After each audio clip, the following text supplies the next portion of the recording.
요한복음 11장 25절 45절까지 말씀인데요. 우리 천천히 같이 읽어보겠습니다. 함께 읽습니다. 예수께서 이르시되 나는 부활이요 생명이니 나를 믿는 자는 죽어도 살겠고 무릇 살아서 나를 믿는 자는 영원히 죽지 아니하리니 이것을 내가 믿느냐. 이르되 주여 그러하외다. 주는 그리스도시요 세상에 오신 하나님의 아들이신 줄 내가 믿나이다. 이 말을 하고 돌아가서 가만히 그 자매 마리아를 불러 말하되 선생님이 오셔서 너를 부르신다 하니 마리아가 이 말을 듣고 급히 일어나 예수께 나아가매 예수는 아직 마을로 들어오지 아니하시고 마르다가 맞이했던 곳에 그대로 계시더라. 마리아와 함께 집에 있어 위로하던 유대인들은 그가 급히 일어나 나가는 것을 보고 곡하러 무덤에 가는 줄 생각하고 따라가더니 마리아가 예수 계신 곳에 가서 배웁고 그 발 앞에 엎드려 이르되 주께서 여기 계셨더라면 내 오라버니가 죽지 아니하였겠나이다 하더라. 예수께서 그가 우는 것과 또 함께 온 유대인들이 우는 것을 보시고 심령에 비통히 여기시고 불쌍히 여기사 이르시되 그를 어디 두었느냐 이르되 주여 와서 보옵소서 하니 예수께서 눈물을 흘리시더라. 이에 유대인들이 말하되 보라 그를 얼마나 사랑하셨는가 하며 그중 어떤 이는 말하되 맹인의 눈을 뜨게 한 이 사람이 그 사람은 죽지 않게 할 수 없었더냐 하더라. 이에 예수께서 다시 속으로 비통히 여기시며 무덤에 가시니 무덤이 굴이라 돌로 막았거늘 예수께서 이르시되 돌을 옮겨 놓으라 하시니 그 죽은 자의 누이 마르다가 이르되 주여 죽은 지가 나흘이 되었으며 벌써 냄새가 나나이다. 예수께서 이르시되 내 말이 내가 믿으면 하나님의 영광을 보리라 하지 아니하였느냐 하시니 돌을 옮겨 놓으니 예수께서 눈을 들어 우러러 보시고 이르시되 아버지여 내 말을 들으시는 것을 감사하나이다. 항상 내 말을 들으시는 줄 내가 알았나이다. 그러나 이 말씀하옵는 것은 둘러선 무리를 위함이니 곧 아버지께서 나를 보내신 것을 그들로 믿게 하려 함이니이다. 이 말씀을 하시고 큰 소리로 나사로야 나오라 부르시니 죽은 자가 수족을 배로 동인채로 나오는데 그 얼굴은 수건에 쌓였더라. 예수께서 이르시되 풀어놓아 다니게 하라 하시니라. 마리아에게 와서 예수께서 하신 일을 본 많은 유대인이 그를 믿었으나. 아멘. 부활이요 생명이신 예수님이란 제목으로 해서 말씀의 은혜를 나누겠습니다. 요한복음은 예수님이 누군지를 명확하게 드러내는 구조를 가지고 있습니다. 생세문선 부길참 이렇게 외워요. 생명의 떡, 세상의 빛, 할렐루야. 그리고 에고 에임이라 그래요. 나는 누구다. 이런 구조로 되어 있어요. 예수님이 누구인지를 밝히는 이야기, 사건, 해석. 예수님을 밝히는 이야기입니다. 그 이야기 중에 하나가 오늘 나사로의 사건, 죽음 사건을 통해서 예수님은 부활이요 생명이다라고 드러나게 하는 것이 오늘 이 본문의 목적입니다. 예수가 누군지 알고 믿는 믿음이 바로 구원에 이르게 하고 그 믿음 안에 우리는 생명의 풍성함을 누리게 되어집니다. 여러분 믿음이 되게 소중합니다.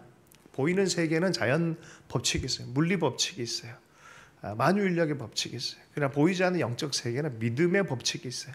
성령의 법이 있어요. 보이지 않지만 이것은 확실하게 작동하는 법입니다.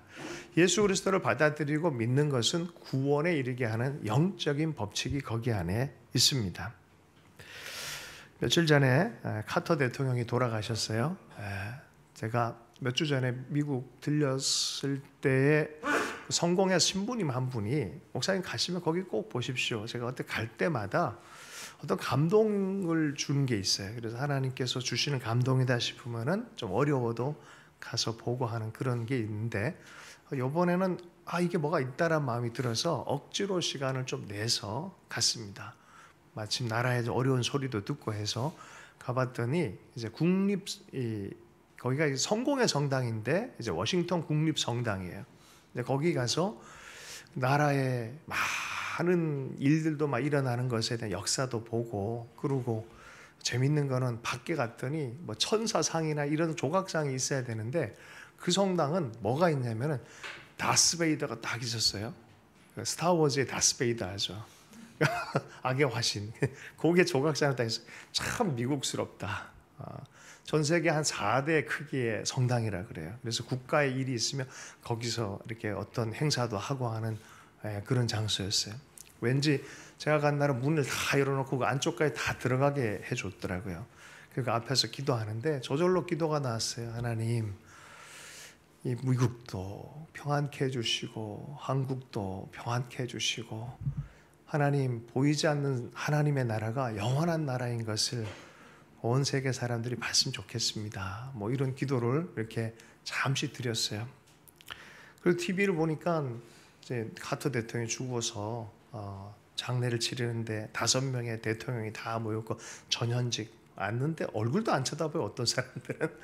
그런데 카터 대통령의 삶에 대한 추모사를 하는데 포드 대통령이라고 정적이었던 막 서로 막 물고 뜯었던 대상이 있어요. 근데 이 사람이 나중에 친구가 됐어요. 그래서 추모사를 서로 해주기로 했는데 먼저 죽으면서 추모사 써놓고 죽었어요. 그 추모사 중에서 이렇게 이런저런 얘기, 네가 얼마나 어려운지 뭐 이렇게 웃기기도 하지만 마지막에는 친구요, 이제 거기서 보십시다, 뭐 이런 거예요. 거기서 보십시다.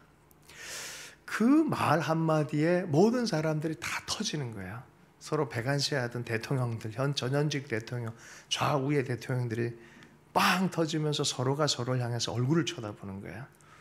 왜 쳐다봤어요? 그동안 인정을 별로 안 하고 싶은 거예요, 서로 상대가. 근데 그 말에 죽음과 그 너머의 세계에 대한 마음이 탁 오고 삶이 무엇인가 통찰이 생기고 자기들이 어떤 나라를 위해서 일하고 있는지에 대한 마음이 딱 생기니까 서로가 서로를 쳐다보며 동감하고 웃는. 이게 참 미국이란 나라가 특별한 남북 전쟁으로 서로 피 흘렸잖아요. 그리고 인종적인 그 뭐 백인, 흑인 얼마나 흑인들을 그렇게 정말 그렇게 60년대 말까지 그랬어요. 아니면 70, 80년대도 그랬어요. 그런 사회를 끌고 제국과 같은 힘을 유지한다는 게 쉽겠습니까? 그 안에 수많은 갈등들. 그럼에도 불구하고 그들 안에 기본적으로 이 죽음을 딱 바라보고 또 적어도 동의하는 어떤 신앙의 어떤 모습이 있다 보니까 여기서 나오는 힘이 있는 것 같아요. 좀 부럽기도 했습니다. 그럼에도 불구하고 어쨌든 죽음 자체는 인간 자체가 무력하게 되는 거예요. 힘이 얼마나 연약한지를 경험하게 되어지고 존재의 제로 포인트 있게 딱 만들어요. 여러분, 죽음을 묵상하는 것이 그래 지혜예요. 지혜입니다. 어쨌든 오늘 좀 지혜가 많이 생겼으면 좋겠습니다. 성경에서는요, 죽음에 대해서 세세하게 말하진 않습니다. 그러나 인간에게 필요한 모든 것은 다 말해줬어요. 뭡니까? 죽음 이후에 내세가 있다. 죽음과 내세를 지금 준비해야 된다라고 우리에게 말해주고 있어요. 히브리서 9장 27절의 말씀입니다. 한 번 죽는 것은 사람에게 정해진 것이요, 그 후에는 뭐라고요? 그 후에는 심판이 있으리니. 심판이 있다. 사람에게 죽는 것은 정해진 것이지만 그 이후의 세상도 있다라고 말합니다. 나사로로 다시 돌아가 보십시다. 나사로가 병들어 죽게 생겼는데 예수님 요청해도 안 와요. 그 사이에 주님이 오지도 않았는데 죽었어요. 이미 나흘이 지났어요. 이제 늦게 오셨어요. 예수님이. 마르다가 얼마나 속상했을까요? 예수님께 찾아갑니다. 아이고 막 속상하다고 막 웁니다. 주님이 뭐라 그래요? 갑자기 이 죽음에 대해서 11장 4절 말씀을 함께 읽어보겠습니다. 시작. 예수께서 들으시고 이르시되 이 병은 죽을 병이 아니라 하나님의 영광을 위함이요 하나님의 아들이 이로 말미암아 영광을 받게 하려 함이라 하시더라. 이 병은 뭐라고요? 죽을 병이 아니다. 하나님의 영광을 위한 것이다 라고 말합니다. 그리고 내가 이렇게 늦게 온 의도가 있고 목적이 있는데 너희들의 믿음으로 말미암은 구원의 길이 무엇인지 보이길 원한다는 거예요. 이것은 너희를 위한 일이고 내가 이 일을 하는 걸 기쁘다. 예수님이 이렇게 늦게 왔어요. 책망을 하는데 난 도리어 기쁘다 라고 말하는 거예요. 이 사건을 통해서 내가 할 일이 있다. 이건 너희를 위한 것이다 라고 말해요. 가끔가다 하나님 너무 늦게 말씀하시고 왜 이거 안 풀어주냐고 속상해할 때 있는데 여러분, In His Time이라는 노래 있어요. 그분의 시간은 정확합니다. 하나님을 신뢰하십시오. 어느 상황에 있든지. 내 시간대가 아니라 그분의 시간대로 돌아가야 모든 것이 아름답게 변화가 일어날 줄로 믿습니다. 너희로 믿게 하기 위해서 내가 이렇게 당도했다라고 말합니다. 이 죽음은 그냥 죽음이 아니라 생명을 드러낼 장치이고 하나님의 영광을 드러내고 너희로 생명을 얻게 하려는, 믿음이 있게 하려는 그런 장치다라고 말합니다. 예수님께서는 예루살렘으로 갈릴리에서 멀거든요. 한참 걸어서 와서 피곤하잖아요. 감람산이 있고 바로 예루살렘으로 들어가요. 여기 항상 넘어와요. 여리고에서 이렇게 한참 올라와가지고 감람산 넘어서 예루살렘에 도착하는 거예요. 예루살렘에서 얼마나 긴장된 사역이 많습니까? 그런데 예수님께서는 항상 사역을 하고 나서 예루살렘에 머물질 않고 요 감람산 너머에 있는 베다니를 가요. 항상. 그래서 늘 쉬는 베이스 캠프가 어디였냐? 베다니였어요. 베다니에 누구의 집이에요? 마리아의 집이고 마르다의 집이고 나사로의 집이었어요. 그러니까 이 집은 아주 특별한 집이에요. 예수님의 가족과 같고 베이스 캠프가 되고 하는 그런 쉼이 되어지고, 마리아는 늘 예수님이 주목해서 잘 듣는 유형의 사람이고, 마르다는 뭘 필요가 있을까 해서 늘 음식 준비하고 이런저런 걸 준비하는 그런 유형의 사람이고, 친구인 나사로는 그냥 뭐 말하지 않아 같이만 있어도 좋은 그런 관계잖아요.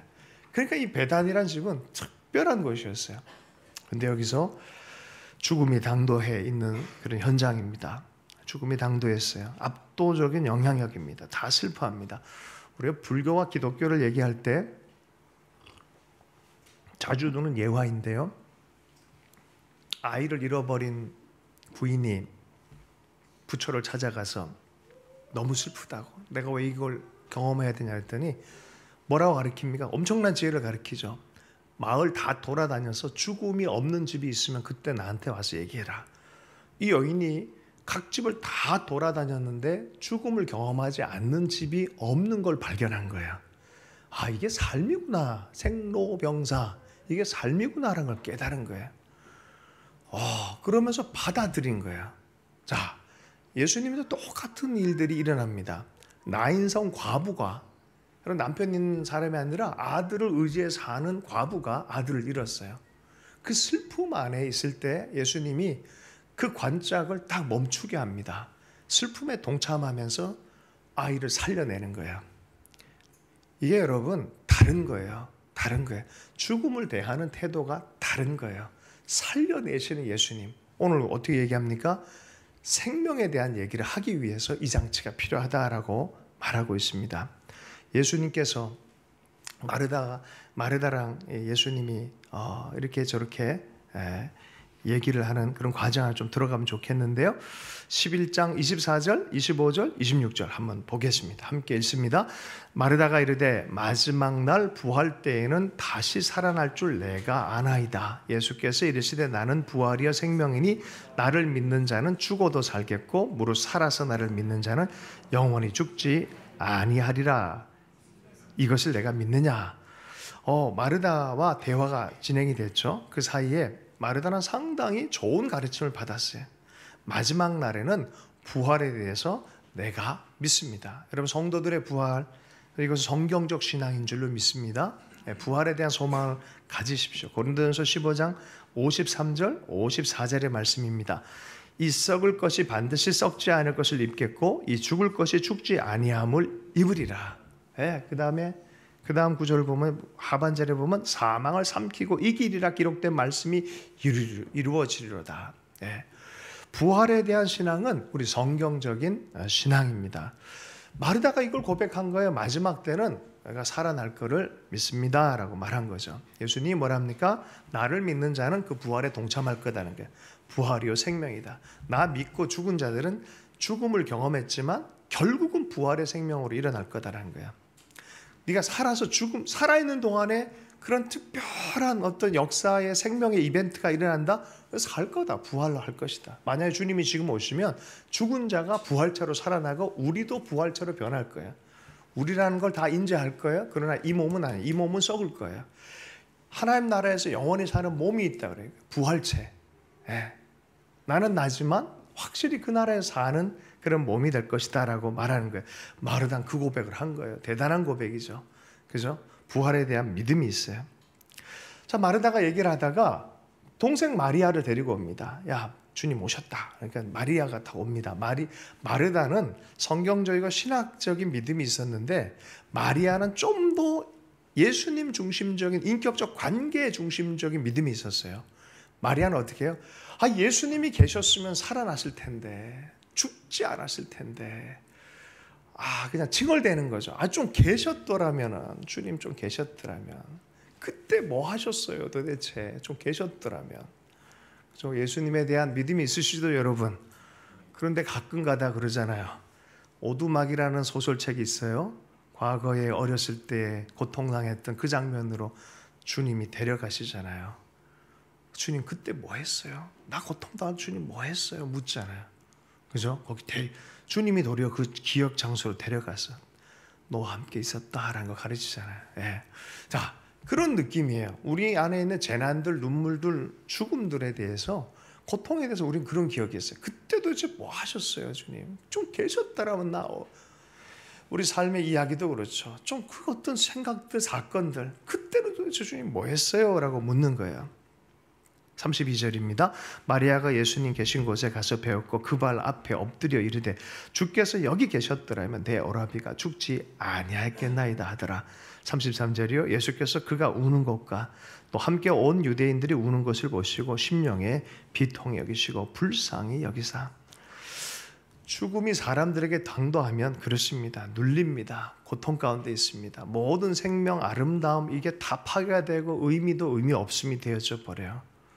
그 생명과 기쁨들이 사라져 버리죠. 비통해집니다. 그 비통함 안에 슬프기 시작합니다. 네. 주님께서는 어쨌든 이 모든 상황에 대해서 지금 그런 고통에 대해서 외면하진 않으세요. 주님이 우는 자와 함께 울고 웃는 자와 함께 운다 그러시잖아요. 성경 중에서 가장 짧은 성경 구절 찾는다 그러면 오늘 읽는 이 구절인 거 아시죠? 딱 두 단어로 되어 있어요. Jesus wept. 두 단어예요. Jesus wept. 주님이 그 마음에, 그 아픔에 동감하시고 동참하세요. 주님도 우세요. 우리의 고통에 야 그건 이런 거야 라고 그냥 네가 몰라 답을 내주는 그런 것이 답을 아시지만 우리의 아픔을 있는 그대로 받으세요. 그리고 같이 우세요. 아프다. 네 아픔이 내 아픔이다라고 말하는 거죠. 34절에서 36절까지의 말씀입니다. 함께 읽습니다. 이르시되 그를 어디에 두었느냐 이르되 주여 와서 보옵소서 하니 예수께서 눈물을 흘리시더라. 이에 유대인들이 말하되 보라 그를 얼마나 사랑하셨는가 하며 주님이 눈물을 흘리십니다. 그것을 보면서 유대인들이 정말 나사로를 많이 사랑하셨구나라고 생각합니다. 근데도 모든 현장에 항상 인생의 가운데 약간 이 삐딱하게 옳은말하는 사람들이 있어요. 그런 사람이 한 명이 등장했어요. 예수님 보고 37절입니다. 함께 읽겠습니다. 시작. 그중 어떤 이는 말하되 맹인의 눈을 뜨게 한 이 사람이 그 사람은 죽지 않게 할 수 없었더냐. 약간 원망처럼 멘트를 가하는 거예요. 아이고 죽게 다 살리고 뭐 회복시킨 저분이 나사로를 좀 살려면 좋았을 텐데 라는 그런 마음이죠. 부모 입장에서 아이가 달리다가 넘어져서 무릎이 깨지고 또 어디 모서리에 콕 박혀가지고 입술이라도 찢어지면 마음이 어때요? 마음이 아프잖아요. 여러분 사랑하는 친구가 죽었고 그런 모습에 안 아플 마음이 어디 있겠어요? 주님 입장에서는 더 아픈 거예요. 비통한 마음이 드는 거예요. 자, 그런 모든 죽음 때문에 일어난 비난들, 속상함들, 안타까움들 이 모든 게 다 비통함으로 오는 거예요. 38절 39절의 말씀입니다. 함께 읽습니다. 이에 예수께서 다시 속으로 비통히 여기시며 무덤에 가시니 무덤이 굴이라 돌로 막았거늘 예수께서 이르시되 돌을 옮겨 놓으라 하시니 그 죽은 자의 누이 마르다가 이르되 주여 죽은 지가 나흘이나 되었으며 벌써 냄새가 나나이다. 주님은 이 사건을 위해서 왔거든요. 근데 사람들은 오해를 해요. 돌을 옮겨 넣으라니 지금 상황에선 안 됩니다. 이미 4일 중동 땅에서의 그 온도 많은 곳에 4일 동안 있는 것은 이거는 건드려서는 안 될 거예요. 지금 건들 거 아니 열어서도 안 돼요. 주님 왜 이러세요? 근데 주님이 뭐라고 합니까? 아주 유명한 멘트가 여기서 나옵니다. 함께 이것은 우리 삶에 대입하면서 함께 읽었으면 좋겠어요. 11장 40절의 말씀 함께 읽습니다. 예수께서 이르시되 내 말이 내가 믿으면 하나님의 영광을 보리라 하지 아니하였느냐 하시니 내가 믿으면 하나님의 영광을 보리라. 죽음 아니에요, 이건 건들 거 아니에요 라고 할 때 아니야, 내가 있어. 믿으면 하나님의 영광을 보리라. 여러분, 믿음 안에서 하나님의 영광을 볼 수 있는 우리의 삶이 되기를 소망해 보십시다. 41절이요. 자, 그 영광의 기적이 일어난 역사를 함께 들어가서 보겠는데, 돌을 옮겨 놓으니 예수님께서 눈을 들어서 우러러 보시고 이르십니다. 기적이 일어나는 죽음이 생명으로 변화하는 과정 안에 주님이 어떻게 기도하셨는지는 참고사항이에요. 좋은 교과서입니다. 보십시오. 맨 처음에는 아버지요 라고 하면서 하나님 아버지 앞에 아들로 관계 안에서 하나님께 요청합니다. 아들은 뭐든지 요청할 수 있어요. 기도할 때 뭐든지 요청할 수 있어요. 아버지됨에 대해서 확신하고 아들로 기도해라고 우리에게 가르쳐줬어요. 담대함으로 기도하라 그랬어요. 아버지, 내 말 들으신 것을 감사합니다. 두 번째 뭡니까? 항상 내 말 들으시는 줄을 내가 알았나이다. 기도에 대한 또 하나 확신이에요. 항상 주님이 내가 기도할 때 들어주셨다라는 기도에 대한 확신이에요. 예수님 우리에게 기도를 가르칠 때 그분에 대해서 가르치고 기도를 물러나지 말라고 가르쳤어요. 하나님에 대한 확신과 그분이 좋은 것을 주실 거에 대한 확신을 가지고 기도해라라고 했어요. 예수님이 똑같이 그렇게 기도하십니다. 항상 들어주는 거 감사합니다. 세 번째는 뭡니까? 그 믿음의 기도 가운데 감사의 기도를 드리고 나서 선포의 기도를 하는 거예요. 선포의 기도. 선포의 기도는 뭐예요? 이 말씀을 하시고 큰 소리로 나사로야 나오라 라고 선포하는 거예요. 여러분 삶 속에 나사로가 있습니까? 할렐루야.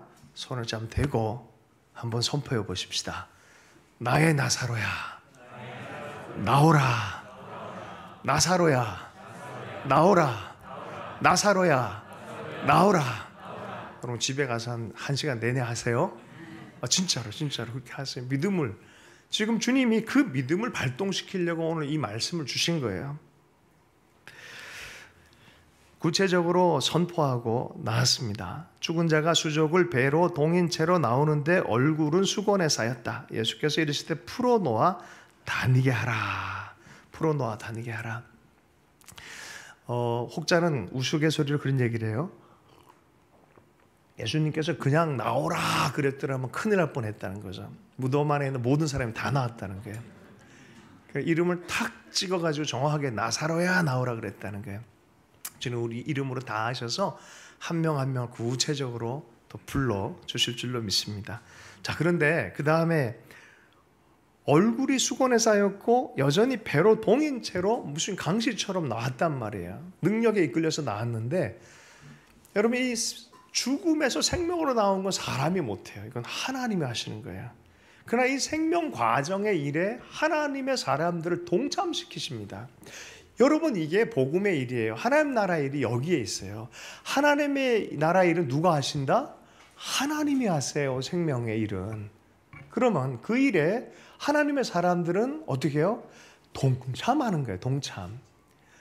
진짜 그래요. 하나님 나라 일은 그래요. 그래서 이 복음적 사고를 갖고 있어야 돼요. 예수 중심적 사고를 가지고 있어야 돼요. 생명의 일은 누가 하는 거다? 예수 그리스도와 성령님이 하시는 거예요. 근데 그 일에 너 이것 좀 해줄래? 라고 하면 그거 하면 되는 거예요. 우리가 하는 건 뭐예요? 풀어놓아 다니게 하는 거. 가서 배를 동였던 거 수건 벗기고 배 다 이렇게 강시 말고 이렇게 벗겨가 자유롭게 돌아다니게 하는 거예요. 교회도 그래요. 하나님이 하시는 것을 포착했으면 그냥 하라고 하는 일을 하면 되는 거예요. 그럼 거기에 자유한 역사가 일어날 줄로 믿습니다. 네. 자, 이 일을 보고 마리아에게 와서 예수께서 하신 일을 본 많은 유대인들이 믿었다라고 해요. 드디어 예수님에 대한 믿음이 생겼다는 거예요. 구원받을 길이 열렸다는 거예요. 스미스 위글스워스라는 아주 특별한 사역자가 1800년대 후반, 1900년대 초에 전 세계를 강타한 분이었습니다. 근데 이분은 정말 아무것도 배우지 못한 분이에요. 배관공으로 살았는데 ABCD를 누가 가르쳤냐면 자기 부인이 가르쳐줬어요. 부인이 결혼한 이후에 ABCD를 가르쳐줬고 첫 번째 읽었던 책이 성경책이에요. 그러니까 성경책부터 책을 읽기 시작한 거예요. 근데 이 사람이 얼마나 순전한 믿음의 사람이었냐면 믿음 그대로 예수님에 대한 큰 믿음이 있어요. 병든 자에게 손을 넣어서 기도하면 병이 낫는 정도가 아니라 상상을 초월하는 실제적 기적이 나타나기 시작했어요. 한 번은 어떤 목사님이 봤는데 다리가 둘이 잘려서 의족을 하고 있어요. 근데 갑자기 식사를 하다 교제나누다 내일 저기 재화점 가서 당신 발에 맞는 신발을 사세요. 그런데 이 엉뚱한 얘기를 하시네 이분이. 그런데 하나님의 감동이 가서 하라는 감동이 든 거예요. 종의 말을 들어라. 그래서 가서 재화점에서 살려고 했더니 마음이 불편하잖아요. 자기가 바보짓 하는 것 같고. 근데 어떻게 순종하는 마음으로 했어요. 그 의족이잖아요. 의족. 발을 딱 빼가지고 그 준비된 신발, 주문한 신발을 딱 넣으려고 하는데 헐 다리가 자라나 버린 거예요. 이거 실제 기록이에요. 이게 스미스 위글스워스라는 어마어마한 분이에요. 그런데 이분이 사모님도 어마무시한 분이었어요. 내가 전도할 때 나를 지켜보세요. 내가 하늘에 가까이 있어. 언젠가 내가 전도할 때 떠날 거예요. 하나님 저에게 말씀하셨어요. 근데 진짜 전도하거나 그날 돌아가신 거예요. 그래서 사람들이 다 찾아왔고 슬픔 안에 있는데 스미스 위글스 마음에는 성령 충만해 자꾸 기도가 나오고 막 웃음이 나오더래요. 그래서 아내를 두고 기도를 하고 영이 다시 돌아올 걸 선포했는데 살아나 버린 거야. 살아나온 다음에 멘트가 재밌어요. 이것도 기록에 남아 있어요. 내 사명은 다 했다고 하나님 불러주셨다고. 나 이제 편안하게 주님 품에 있을 수 있도록 해달라고. 그 주님이 이렇게 스미스 위글스워스에게도 얘기했다는 거예요. 그는 내 것이다. 그의 일을 마쳤다. 여러분 삶에는요 소명이 있어요. 각 사람마다 살아야 될 소명이 있어요. 소명을 다 하는 게 삶인 줄로 믿습니다. 소명은 뭐라고요? 각자요. 각 사람마다 소명이 있어요. 누구랑 비교할 거 하나도 없어요. 각 사람에게 소명이 있어요. 그래서 살아내는 것이죠. 근데 어쨌든 이런 체험들을 하면서 이런 체험을 하는 사람이 옆에 있으면 어떤 마음이 들겠어요? 점점 믿음이 생기지 않겠어요? 와, 이거 대박이다. 옆 사람에게 당신의 믿음도 잘할지어다. 당신의 믿음도 잘할지어다. 네, 마리아에게 와서 예수가 하신 일을 본 많은 유대인이 그를 믿었다고 얘기를 합니다. 하나님의 은혜와 능력을 강하게 드러내면 믿음이 생기는 것입니다. 잠들었던 나사로가 이제 살아났어요. 1세기 예수님 당시에도 죽음 이후를 믿지 않았던 사람들, 유물주의자들이 사두개인들이었어요. 사두개인들은 유물주의자들이에요. 진짜로. 이 몸만 생각했던 사람들입니다. 근데 예수님께서는 분명히 얘기했죠. 십자가 양 옆에 있었던 강도, 마지막에 한마디 멘트가 어떠냐에 따라서 하나는 낙원, 하나는 죽음으로 끝나버려요. 여러분 마지막 말 한마디의 중요성이라 그러잖아요. 그죠? 뭐라 그래요? 주여 당신이 갈 때 나도 같이. 그래서 주님 뭐라 그래요? 야, 너 나랑 오늘 낙원에 있을 것이다 라고 말하잖아요. 네.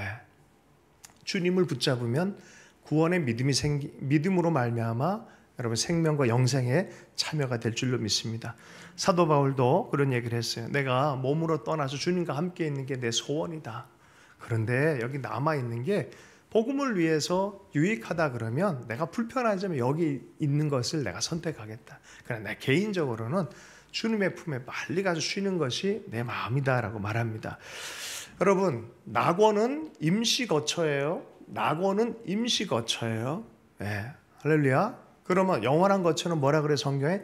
새하늘과 새 땅. 주님과 영원히 함께 거하는 새하늘과 새 땅에서 우리는 부활의 몸으로 우리가 다 변화가 돼서 그 땅에서 살게 되어질 것에 대해서 얘기를 합니다. 할렐루야. 우리가 보통 천국이라고 얘기하는 게 이게 통칭이 돼 있어요. 낙원과 더불어 새하늘과 새 땅. 근데 여러분 그걸 알아야 돼요. 낙원은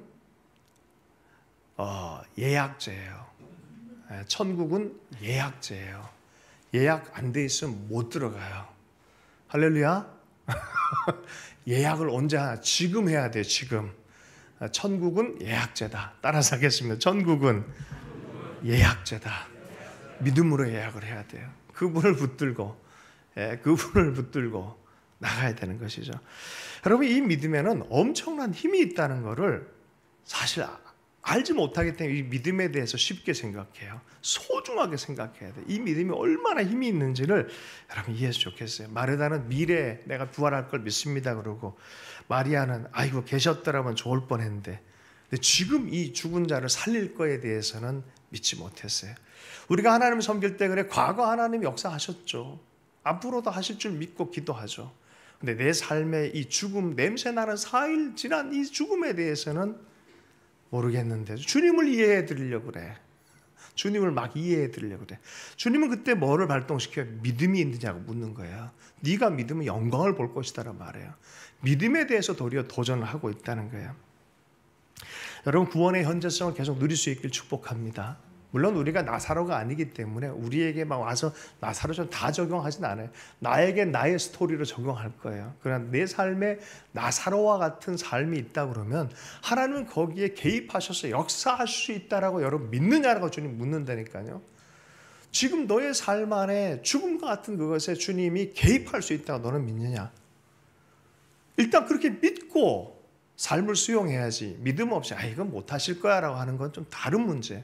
그건 뭐라 그러냐면 현재적 무신론자라 그래요. 오늘 내 삶의 문제, 내 가족의 문제 개입 못하시는 하나님 문 닫아놓고 있는 거예요. 주님은 밖에서 문 두드리고 있는데 내 들어가서 해결하기를 원한다 그러는데 문 닫아놓고 이거는 주님 못하세요. 내가 주님 이해해 드릴게요. 그런 거예요. 여러분, 주님 이해해 드리지 마세요. 그 부분에서만큼은 요청하세요. 믿음을 보이십시오. 그리고 하나님께서 행하신 것을 보십시오. 기대하십시오.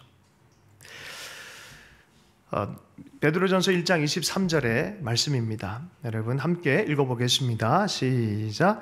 너희가 거듭난 것은 썩어질 씨로 된 것이 아니요 썩지 아니할 씨로 된 것이니 살아있고 항상 있는 하나님의 말씀으로 되었느니라. 세상 사람들에게는 긍정적 사고방식이라는 게 있어요. 그러나 우리 예수 믿는 사람은 비슷한 것 같지만 분명히 다른 게 있어요. 왜 우리는 삶을 긍정할 수 있냐? 살아계신 하나님 때문에 그래요. 살아계신 하나님은 우리에게 명령하시고 말씀을 주세요. 약속의 말씀을 주세요. 살아계신 하나님의 말씀으로 되어진 것이다라고 말하는 것이죠. 사도행전 26장에 보면은 사도 바울이 왕들 앞에서 얘기를 해요. 당신들은 하나님이 죽은 사람을 다시 살리시면 어찌하여 못 믿을 것으로 여기냐고 얘기를 해요. 왜 하나님이 이것을 살리지 못한다고 생각합니까? 부활시킬 수 있는 하나님이라고 믿어야 된다. 사도 바울이 그 유명한 왕들 앞에서 혼자 죄수의 몸으로 당당하게 얘기하는 거예요. 이게 부활신앙입니다.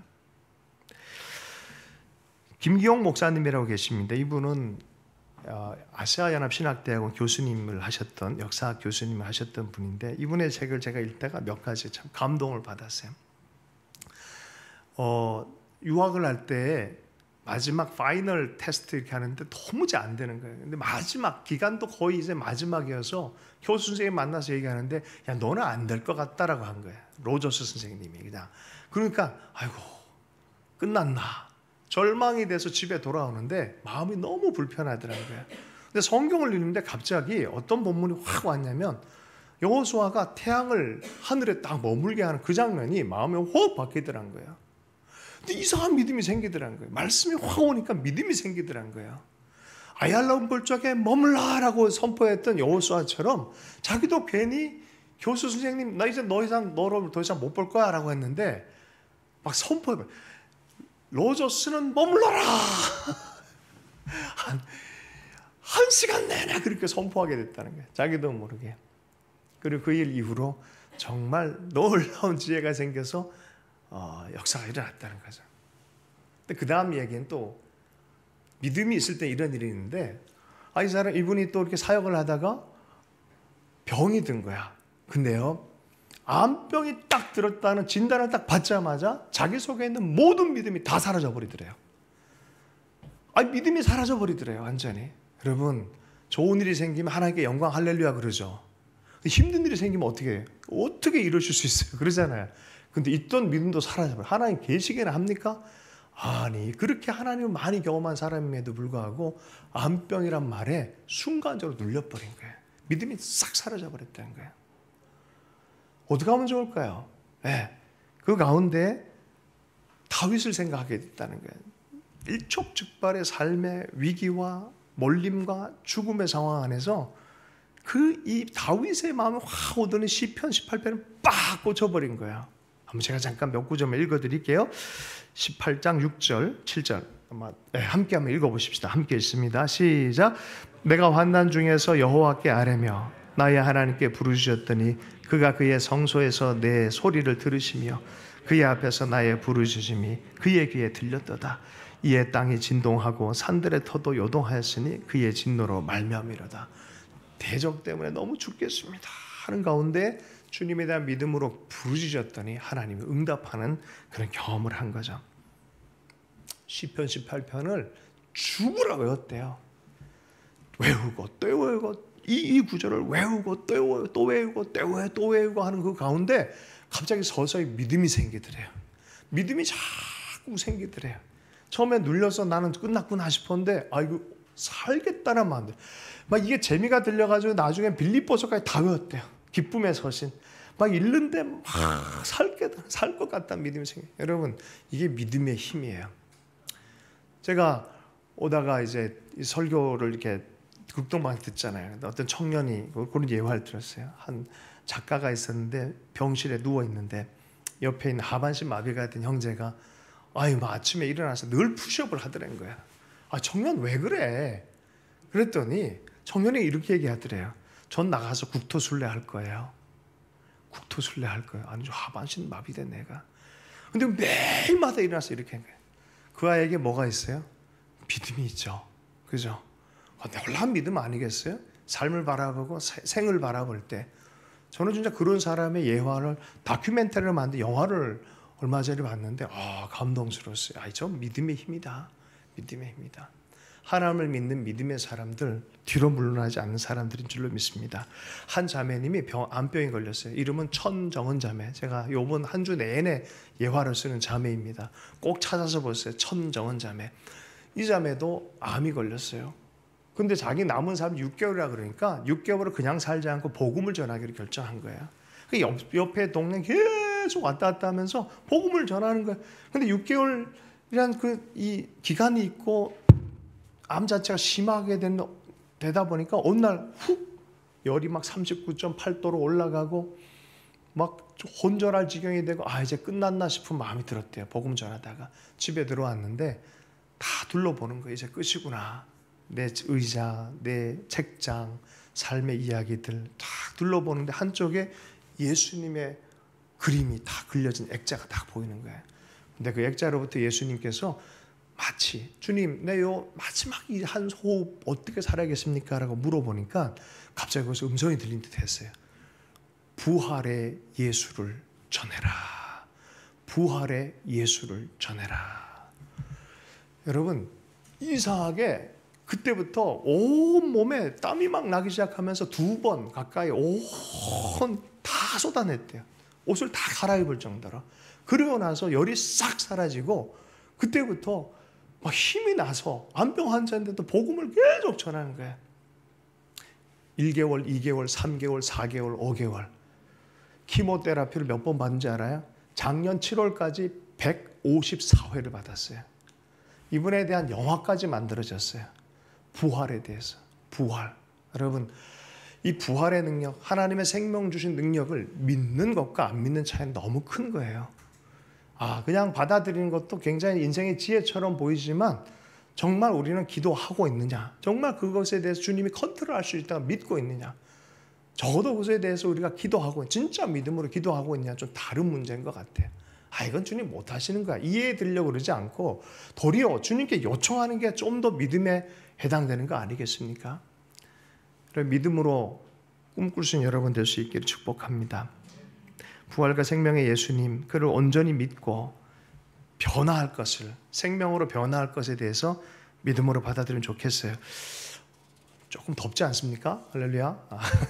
자, 히브리서 11장 8절 말씀입니다. 우리 함께 읽어보겠습니다. 시작. 믿음으로 아브라함은 부르심을 받았을 때 순종하여 장래의 유업으로 받을 땅에 나아갈새 갈 바를 알지 못하고 나아갔으며.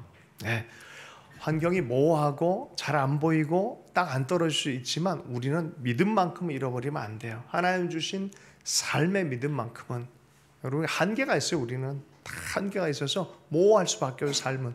그러나 믿음만큼은 확실해야 돼요. 하나님 주신 언약만큼은 확실하게 붙들어야 돼요. 힘들 때마다 주님이 다가오셨어요. 아브라함한테 15장 5절의 말씀입니다. 창세기입니다. 그를 이끌고 밖으로 나가 이르시되 하늘을 우러러 뭇별을 셀 수 있나 보라. 또 그에게 이르시되 내 자손이 이와 같으리라. 참 외로울 때예요. 이때 자식 같은 조카인 롯이 딴 데 갔죠. 자기는 이제 홀로 남아서 이제 인생을 또 살아내야 되는데 외로울 때 믿음이 막 사라질 것 같은 그런 마음에 갑자기 하나님이 오셔서 아브라함을 위해서 너 나와. 그렇게 우울해지면 안 돼. 또 옛날의 본성 나오면 안 돼. 이리 와 이리 와. 꿈꾸는 삶을 계속 살아. 계속해서 변화하고 앞으로 나아가고 높이 올라가는 믿음의 삶을 계속 살아라고 하면서 너 고개 들어. 저 봐. 별들 세워봐. 할렐루야. 예전에 우리 코미디 중에 그런 게 있었어요. 뭐라고요? 별들에게 물어봐. 별한테 물으려면 어떻게 고개 들어야 돼요. 고개 들어서 어떤 별한테 물어봐야 되는지.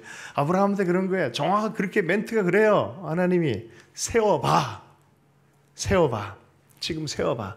하나, 둘, 셋, 넷 세다가 믿음 생겼을 거예요. 우와, 엄청 많네. 진짜 많네. 네. 은혜도 생각해보고 하실 일에 대해서 생각해보고 하나님에 대한 믿음이 자꾸 생기지 않았겠습니까? 여러분, 하나님도 믿음은 뒤로 물러나기를 원하지 않았어요. 그죠? 그죠? 우리를 위해서, 누구를 위해서? 너희를 위해서 믿음이 있게 하려 합니다. 너희를 위하여 믿음이 있게 하려 합니다. 믿음이 있어야만 하나님 나라를 경험합니다. 로마서 4장 20절 21절의 말씀입니다. 함께 읽겠습니다. 시작. 믿음이 없어 하나님의 약속을 의심하지 않고 믿음으로 견고하여져서 하나님께 영광을 돌리며 약속하신 것을 또한 능히 이루실 줄 확신하였으니. 믿음으로 물러나면 안 된다는 얘기예요. 믿음으로 모든 게 진행되기 때문에 그래요. 하나님 나라는 믿음이 강건해야 돼.